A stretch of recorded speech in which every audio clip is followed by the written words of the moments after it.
是大家好，我的名字叫钟侃言，我的国语不好可能就在这边就 switch into English 会比较好一点，因为上一次我来台湾讲课用国语，然后每一个人都在笑，每一张 slide 都在笑，我就知道不是我的内容吸引，是一定是我讲错了一些很好笑的东西。So to avoid that mistake, I would switch over to English. Sorry about that. So I was just talking to Professor Liu. We actually share some common educational background. I was also trained in the University of Toronto, and I became a specialist in clinical geneticists just in the year 2010. And then I returned to Hong Kong. So this story that I'm going to talk to you about is also a very young story. In fact, the Hong Kong Genome Project is just 2 years old. And I'm going to share with you some work that we have done in this project. A little bit of background. So this is a very nice reviewed paper on Nature. It's about the celebrations of 150 years of the journal Nature. And this is on a brief history of human genetics. So you see that there are a lot of advances in the science, including in the technologies, in the genome resource, in the analytic tools and access to data. That leads to, very importantly, a better understanding of both common and rare diseases, and also a better clinical implementation and the possibilities of personalized medicine. Just looking at areas focusing on monogenetic disease, we see a fourfold increase in discovery rate of new genes and new genetic conditions. This is because of the completion of the Human Genome Project. Some technologies has got into clinical testing, including microarray, next generation sequencing, especially exome and genome sequencing. So genomic medicine is one important field within precision health. It's an emerging field that uses genomic information about a patient as well as an individual as part of their clinical cares, and it affects the clinical outcome. So take an example of epilepsy. When we're dealing with patients with seizures, typically we'll get medical history, we'll do a physical exam, we would do an EEG. We may also proceed to neuroimaging. And then we have some finding, we make a conclusion, we counsel the patient. So from our best guess, we start the patient on an anti-epileptic. Experienced doctors, high effect rate, but sometimes still there is a patient that is resistant to treatment or may develop side effects that you cannot control, but to switch to another medication. So genomics actually helps because with a blood samples now you would be able to do the genomic profiling, and it of course include further steps like functional interpretation of the genome, and then the counseling would include an element of genetic counseling. Now you have a wiser choice of possible treatment so that now actually patients with epilepsies, if you're dealing with 5 patients, it's actually 5 different diseases and therefore 5 different treatments. So the first patient here is a patient with some clinical clues of pigmentation. So this is a patient with tuberous sclerosis, and confirmed by genetic diagnosis, the treatment is not just the conventional anti-epileptic, but mTOR inhibitors and all the surveillance that is necessary for other organs of involvement in tuberous sclerosis. I do not have time to go through all of them, but over this end of the spectrum, this patient actually have a metabolic condition, pyruvate dehydrogenase deficiency. Because of the genetic diagnosis, we're able to switch to a more effective treatment, which is dietary. So dietary management, ketogenic diet. Sometimes you even see surprises, one man with 2 diseases. So this kid, for example, have seizures. Part of the seizures is because of a neurogenic origin, but the other is arrhythmogenic because he actually, in one person, has 2 disease-causing mutations. One causing Dravet syndrome, a neurological disease, and the other conditions that would result in sudden cardiac death called Brugada syndrome. And that mutation is actually inherited from the father. So it has wider implications. And if you make good use of those information, actually one test you may help to take care of more than one patient in the same family. This is the promise of genomic medicine. But of course, we all know that this is not that simple, because in order to do effective genomics, there is some basic things or conditions that you need to fulfill. It's something that is very expensive, and you also need an infrastructure. We always talk about now the whole human genome sequencing cost is less than $1,000. It is true, but it is only for one work step, the sequencing. What about the sample preparation? What about DNA extraction, QC measures, library preparations, the interpretation, the reporting, the servers, and so on? So this is a micro-costing exercise done by Genomic England, and it's actually very costly. One set of genome now still costs around £7,000. And this is not counting the costs and the salaries of the clinicians, the clinical geneticists, the physicians, the genetic counselors. So you need an infrastructure and you need investment. There are important limitations in the available data for genetics because, as you can see, the publicly available information is still very European biased. For those who are clinical geneticists sitting among the audience, when you receive genetic reports, very often you would receive reports saying that we find something, but that something is variant of unknown significance. We still do not know how to interpret it because it's not in the textbook, it's not in the journal papers, it's not in the genomic databases. So we need to work ourselves to do our own assignment in the place that we're working. So if we do not handle it carefully, it may actually widen health disparities instead of reducing the health disparities that we are already seeing in our patients. So different places actually start to use genome projects to make sure that there is a smooth transition so that genomics can enter into healthcare safely. So here are some examples. So you have the All of Us project in the United States. Finland is doing a great job, and then UK have more than one genome projects, and then Australia has their own Australian Genomics Alliance too.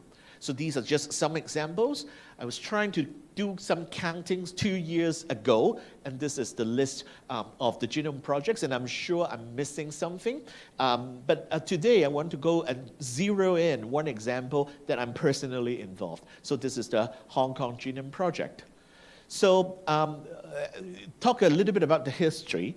In the year 2017, the chief executive of Hong Kong realized the potentials of new technologies for better public health policies and clinical outcomes. So a steering committee for the development of genomic medicine was formed in Hong Kong, and in 1 year time, they issued the report with 8 recommendations. So the Hong Kong Genome Institute was established so as to carry out these 8 recommendations with 4 strategic foci. First, to integrate genomic medicine into clinical care. Second, to advance research in genomic science. And through the process, we hope to nurture talents and enhance understanding of the public. And we do it through the Hong Kong Genome Project. So the Hong Kong Genome Institute is a private institute completely funded by the Hong Kong government, and one of its mandates is actually to implement the Hong Kong Genome Project. It is the first large-scale genome sequencing project in Hong Kong, and we aim to sequence 20,000 eligible participants to benefit them with more precise diagnosis and treatment. I'm very glad to let you know that we have successfully completed the recruitment of the pilot phase. We are now on the main phase. And in main phase, we focus on 3 disease themes: undiagnosed diseases, hereditary cancers, and genomics and precision health. So I have a short video that I hope to play. I hope that it can play successfully to show you. We see genomic medicine as a key to a healthier future for Hong Kong. So the government decided to set up Hong Kong Genome Institute. We were established with the mission to accelerate the integration of genomics into medicine by driving clinical application, advancing research, nurturing talents, and enhancing genomic literacy. As our first strategic move, we rolled out the Hong Kong Genome Project in July 2021. Clinicians, scientists, geneticists, and genetic counselors can work together to develop this new discipline in medicine. we aim to recruit 20,000 participants to learn from their genome data. We see genetic counseling as an effective patient engagement process to enhance understanding among all age groups. Hong Kong Genome Project can contribute to the diversity of human genomic data. This can be translated into health benefits for millions of people.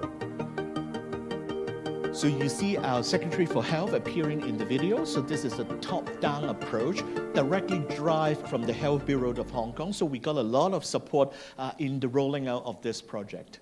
So the overall coordination is done by the Hong Kong Genome Institute, and we coordinate with the other important agencies under the Health Bureau for the health of the people in Hong Kong. That include the Department of Health, that is in charge of primary health care in Hong Kong, the Hospital Authority, that is in charge of the secondary and tertiary healthcare in Hong Kong, and also the 2 medical schools in Hong Kong. Up till now, we have already set up 3 partnering centers, including the Hong Kong Children's Hospital, Queen Mary Hospital, and the Prince of Wales Hospital. And we are adding 3 more hospitals this year into the referring network.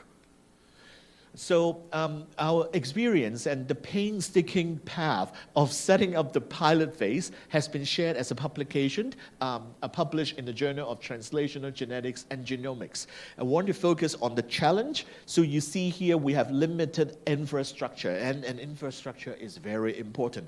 The technology is not difficult now, but the infrastructure. There's insufficient financial support for the Hong Kong citizens to go through genetic tests, even if it is indicated.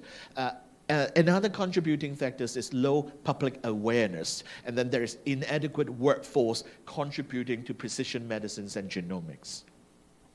So I'm very happy to tell you that we are making great progress. So now we have 6 hospitals that we can refer patients into our care.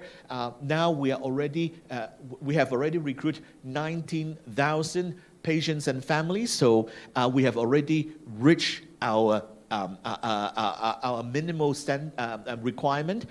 Now we are moving up the targets to 50,000. In terms of sequencing, we are completing nearly around 9,000 genomes, and then we are collecting a lot of data through the project. So this is public money, this is government funding. So the government actually take it very seriously to make sure that we have done the right thing. So what they have done is they have commissioned a team from mainly the Public Health Genomics Foundation, the University of Cambridge, together with the School of Public Health of the University of Hong Kong, and they will do a continuous independent evaluation of our project. So the first evaluation report was out, and it is mainly on our pilot phase. I'm very afraid because when I fly back from Taiwan, they are going to let me know the second phase report, and I don't know what they would write. But at least in the first phase, they give us positive comments. So they commented that our workflow, the infrastructure that I talk about, is fully operational, despite its complexities, and we have successfully implemented the project. And this is despite the negative impact of the COVID-19 pandemic. So we are very happy about this report.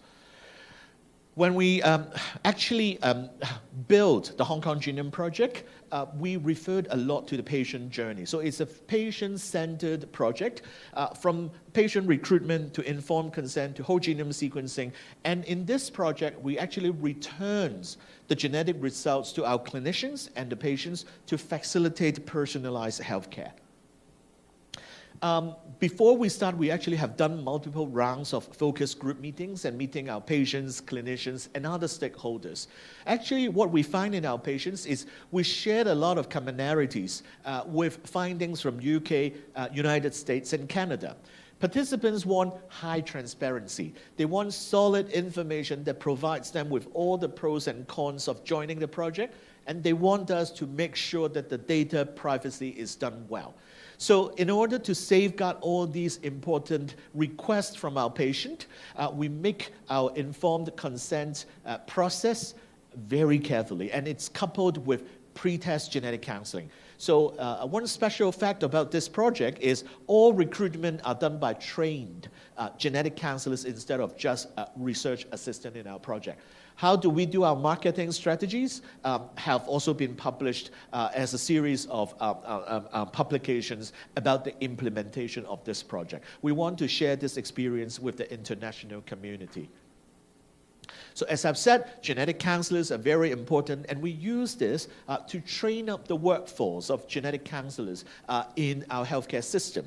They are actually a very successful bridge between the clinicians, the scientists, as well as the patients and the families members. And in the process of pre-test genetic counseling, they make sure all information are explained and understood by the families, and they will guide them in the informed consent process, so helping clients reach a decision wisely rather than reaching a wise decision. Hope that you can see the slight difference. Address all needs and expectations and provide psychosocial supports. To help our genetic counselors to do their work, we have produced a series of different material. So this is our information package. So they are in Chinese as well as in English. We have one version for our adult participants and one version for our young participants. And there are a series of videos and animations to explain genomic medicine and the Hong Kong Genome Project. So I'm going to bore you with this.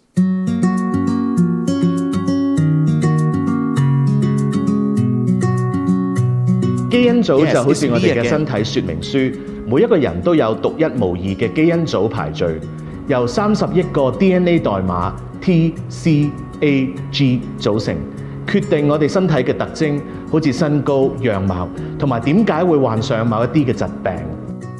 現時有一個較新嘅技術，可以將我哋所有嘅 DNA 代碼排列出嚟分析，稱為全基因組測序。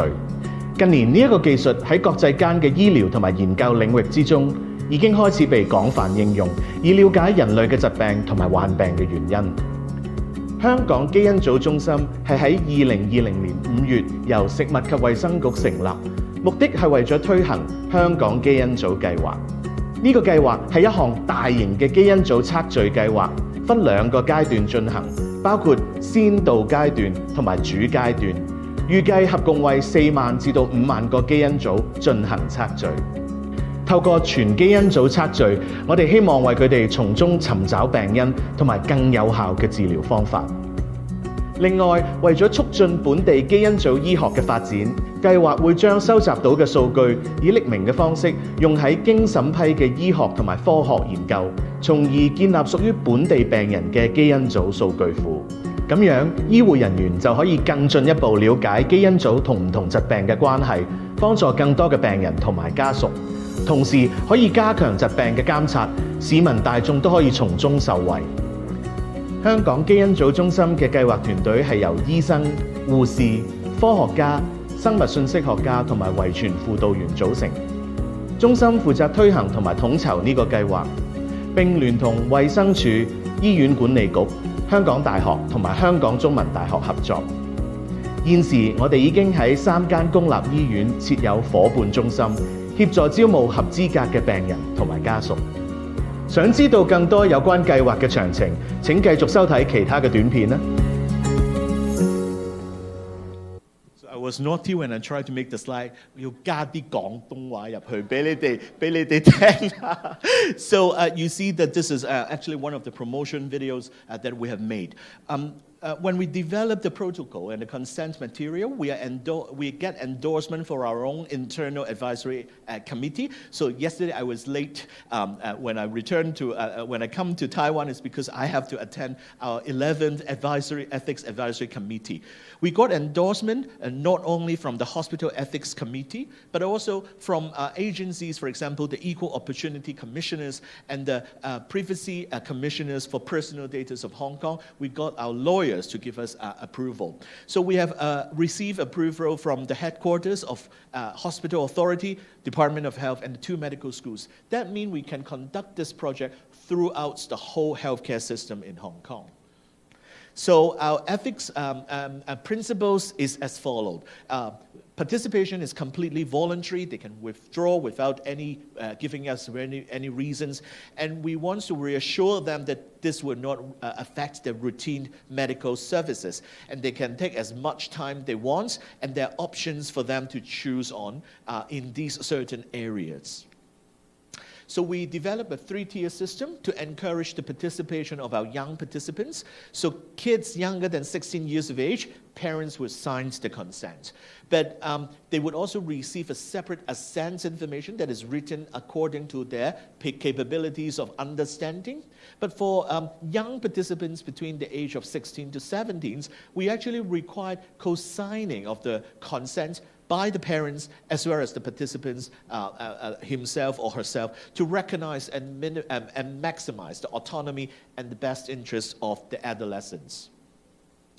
In Hong Kong, genomic data is considered sensitive biometric data and therefore is protected under the law of the Personal Data Privacy Ordinance.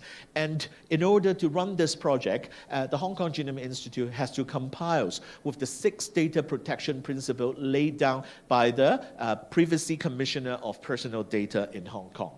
So this is the measures that we have adopted to make sure that our data are protected. We have a data advisory committee to give us advices on the policies and technologies employed in data protection.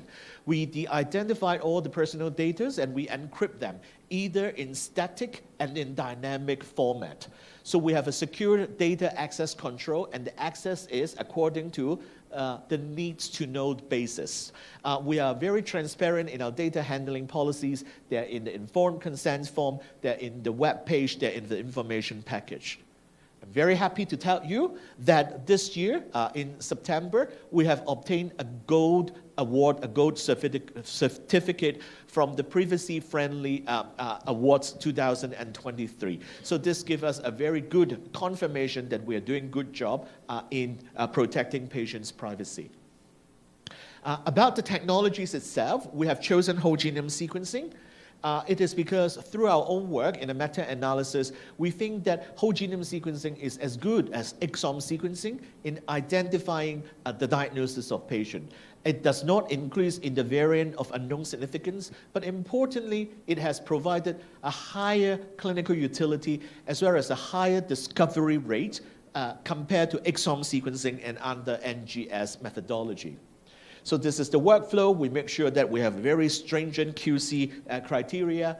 And so when I show you here are the QCs of our DNA quality and quantity, library preparations, as well as the sequencing itself. So just to show one or two of these parameters, our minimal standard for read depth is 30, but we always got more than 40. And then the insert size, we always have better than our minimal standards of around 500 base pair. And this long insert size help us to detect more structural variations.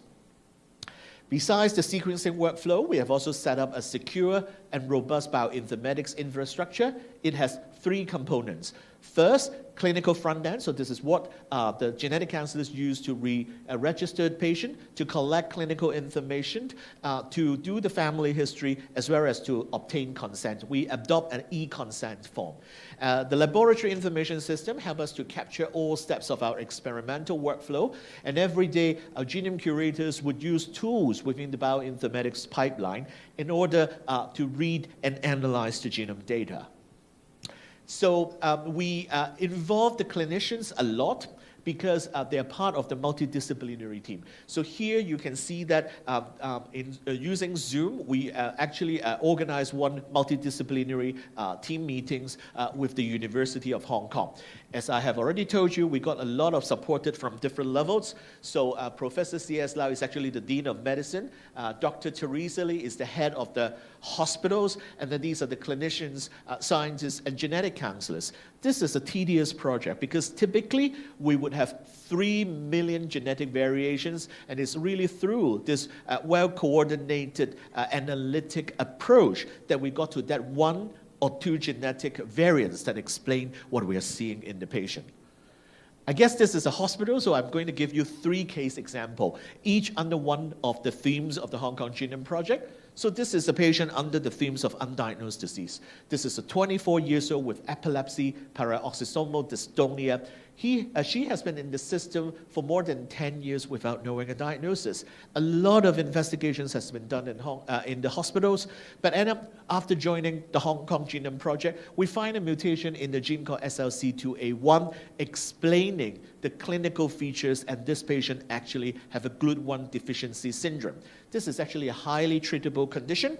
The conventional treatment that she received, like anti-epileptic, sometimes could be harmful because it may aggravate the seizures of this patient. And again, the treatment is actually ketogenic diet, and it's very effective. And at the time that this lady received the diagnosis, her 4-year-old son actually started to develop dystonia. So there is a chance, if we run genetic tests on this young individual here, we may get an early diagnosis. Earlier diagnosis, early initiation of treatment, better clinical outcome. This is an example under the themes of hereditary cancers. So this is a 14 years journey of diagnostic odysseys, or you can say that this is a 2-generation diagnostic odysseys. The father and this lady, 44 years old, actually suffered very similar condition. She had multiple lumps and bumps and required 2 spine surgeries. The suspicion was neurofibromatosis type 1 and 2. Clinical testing ruled out NF1. Only after joining the project, we were able to find out that, in fact, she and her father has mutation on the LZTR1 variant. Therefore, they have autosomal dominant schwannomatosis type 2. Wrong diagnosis get clarified, and then it's only in the year of 2022 that a management guideline becomes available, and we're able to provide more accurate information about the prognosis, including life expectancy. So we are expanding it to the traditional genetic conditions. So we're now working with multiple groups, and we have included multiple disease cohort under genetics and precision health, aortic dissection, diabetes, and so on and so forth. Time does not allow me to give you a lot of different examples, but I would like to show you this gentleman, 28 years old, with clinically suspected polycystic kidney disease. Well, the clinical diagnosis is quite sure. What is the contributions on genomics? Well, after running whole genome sequencing, we are able to confirm that this patient actually have a PKD1 mutation, and it's a truncating mutation. The clinical as well as the molecular diagnosis actually allowed the renal physicians to adopt a combined scoring system called Pro-PKD score that requires both clinical and genetic information, because this is a male, because he has early onset hypertension and early first urological syndrome, as well as a truncating PKD variant. That puts him with a score of 9 out of 9, a high-risk group, and then this is the prognosis. Now we're able to explain to the patients and the families that the risk of this gentleman reaching end-stage renal failure is around the age of 50 years old.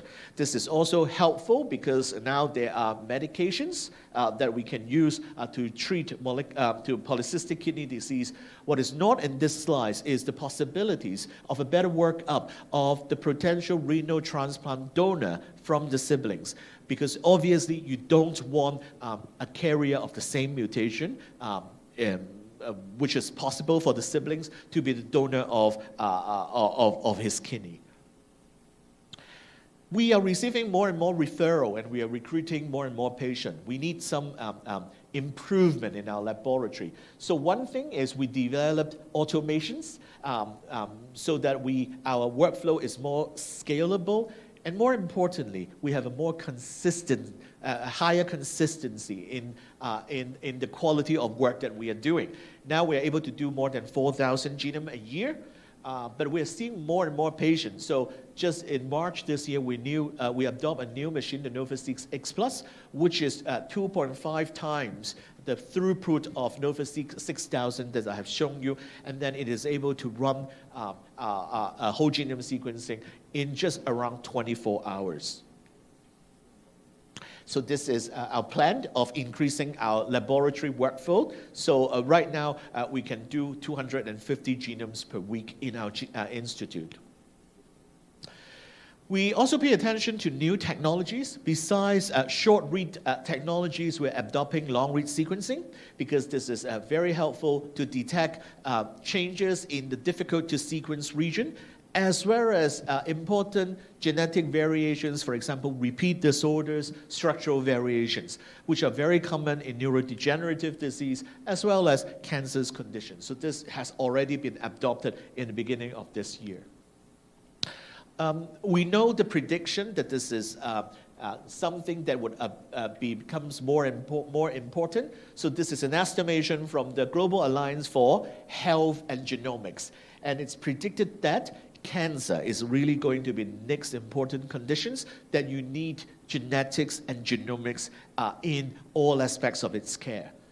So actually, we have already worked on and initiated our cancer genomics workflow. So this is really a slide meant to show the clinician, especially the pathologist, that sample is very important. So what I'm trying to show you here is that basically a paraffin-thick sample does not work. It does not reach the coverage that we need. It has a lot of duplications, and it do not produce a median insert size that is facilitative of the detection of structural variation. We need pair match normal DNA most of the time from blood, because as you can see here, we can cut out a lot of false positive results when we interpret the genome data. So now, after some work, we are able to produce very high quality, if it is fresh frozen samples. In cancer samples, we aim at a higher read depth, and we have a very acceptable duplicate rates and median insert size. Why is it so important? Because whole genome sequencing can be one test that replaces a lot of investigations in the hospital. Using one test, you get single nucleotide variations, loss of heterozygosity, copy number variations, structural variations. And then you can do, you really make use of the information from whole genome, because a lot of these calculations for markers like mutational signatures, tumor mutation burdens, and the other parameters really require the whole genome information. And these are important considerations if you want to start new treatments like PARP inhibitors or immune-based checkpoint therapies. So this is an example of an acute myeloid leukemia. Now we have a complete evaluation of the genomic profile.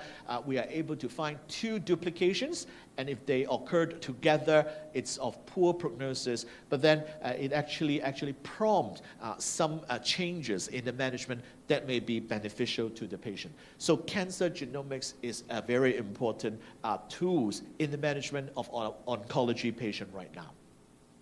I'm coming to an end.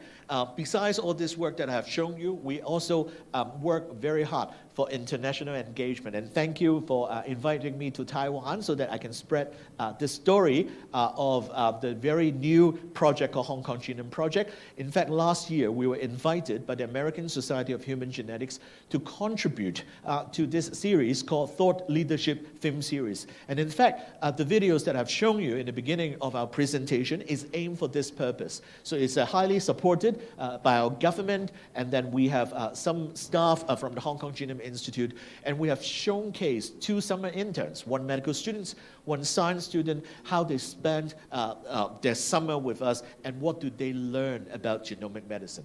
If you remember, nurturing the next generation is one of our mandates in the Hong Kong Genome Project.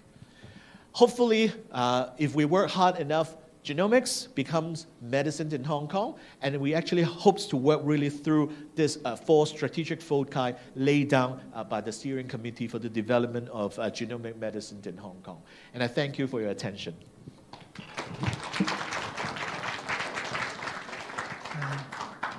Thank you, Dr. Chung, for his wonderful speech. Now we have plenty of time to discuss. Any question or comment from the floor? Dr. Zhou? Hey, Dr. Zhong, thank you for coming to Taiwan, and we really appreciate you coming from Hong Kong, and then let us know that Hong Kong right now is open for travel, right? Yeah, because there is no more quarantine required after you go back.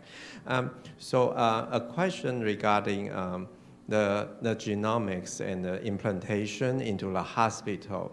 Do you know if there is any examples of implantation of genomics in a regular hospital care for patients in Hong Kong and in the world? Thank you. Thank you very much. Dr. Chiu, I thought that you stand up to save me from questions. I thought that, it's time to give the souvenir and we close the session. But okay, I will answer your questions. You will get your gifts. Thank you for your questions. This is a good opportunity for me to clarify. Actually, within the Hong Kong Hospital Authority, they have another system to develop clinical-grade genetic testing within the hospitals. Currently, within the hospital system, they have cancer genetic testing as well as constitutional disease testing, ranging from the more traditional testing like karyotype, single gene testing, to things like chromosome microarray, to next generation sequencing. The adaptation of an NGS is mainly in the format of gene panel and exome sequencing. I think the Hong Kong government really wants to follow the model of Genomic England to centralize whole genome sequencing within one institute. It has a few advantages. One, it cut down the costs. If you have worked with a sequencing company, they have very different levels of costing. If you are commercial, they charge you more. If you're a hospital, they charge you less. But if you're a research institute, especially National Genome Project, the charge is the most acceptable. This is point number one. Point number two is really only my personal opinion. I have observed the differences in the setup of genomic projects in Australia and UK, and they have their pros and cons. Australia use a federal system, so the funding is there, but then the funding will be distributed among the hospitals so that they can all develop their own NGS genomic technology. This is, of course, advantageous because it is really going to the people who are in charge of the clinical care of the patient. But then if you want to go to the next step, meaning the centralizations of all the data for future research or even collaborations with the industrial partners, this would require another level of work to set up a system or an infrastructure before we can work. But you can see that in UK, the transformation of genomics is not only stopping in clinical care or research. They are now doing a lot of good work in the entrepreneur academic partnerships. And because all these are supported by the government, automatically the government will be part of these important conversations between scientists, innovators, as well as the entrepreneur of the territory. So I think it's actually something that the Hong Kong government has put in when they built the Hong Kong Genome Project. All right, thank you, thank you. Also one question regarding the Hong Kong genomic projects. You expect to collect 1 million, a few millions of whole genome sequencing, right? You see that the Hong Kong government keep a close eyes on us. So in the first, it's a 5-year project, but it takes them 2 years to set up the institute. That leave me with only 3 years to work. Next year, 2025, is actually the last year of the current phase. You know how demanding they were? I start working in the Hong Kong Genome Institute in March 2021, and they request the recruitment of the first patient in July. Yes. So I have to do in 4 months, setting up the work protocol, work with the procurement of the equipments, as well as to get the informed consent. Ethical committees. That's right, and ethical committees. And you see that they actually employed Cambridge as an independent evaluator on us. So that's why we were very careful in requesting the number of participants, at least in this phase. So we set a minimum number of 20,000, and I'm happy that we have already reached that. And in this project, we have the capability to do up to 50,000. But in the next phase, perhaps if you agree, we can be bolder or braver in suggesting a bigger number. Because with this number, we cannot tackle common disease. As you know, common diseases are multifactorial, genetic, and environment. 50,000 is not a number that allowed us to do great work like Professor Liu was doing. And we need a very careful planning, because shall we be doing cardiovascular diseases? Shall we be doing renal disease because you have an expertise on that and it's an important condition? What other conditions should we do in the phase 2? This is something that I have to think about when I'm flying back to Hong Kong. Right, thank you. Yes, actually what I already want to ask for our audience, because you do the whole genome sequencing, right? And that's different from TPMI, because TPMI is a SNP array, so it's like bullet points. And now with whole genome sequencing, it's more complete. And I wonder, can Taiwanese go to Hong Kong and participate in your study? Now Dr. Chiu is starting to be kind to me, because for this question, he has rehearsed with me during the car ride here. This is a prompt to me to say this, but this is from my heart. Taiwan absolutely can work on SNP array because you have longer history of doing good work in genetics. Because of all your work in 中研院跟你们的 hospital, you already know the common variants that you're expecting to see in the Taiwan population. You don't need to do the discovery work that I have to do in addition to the clinical diagnosis that I'm making. If you know the common genetic variations that you're expecting to see on your patients, I think it's a very wise investment to do more patients using SNP array rather than spending all the money to do genome sequencing. We can, of course, follow the path, because Taiwan is so generous that you published the SNPs that is included in your SNP array for Taiwan, but I have a little bit of worry that it might not be completely representative of people we are seeing in Hong Kong, because Hong Kong is a mixture of people from the northern and the southern part of China, and we have quite a significant, around 5% that are non-Chinese in the local population. In order to handle that potential diversity and heterogeneity, I think that at the current stage, whole genome sequencing would be a better approach.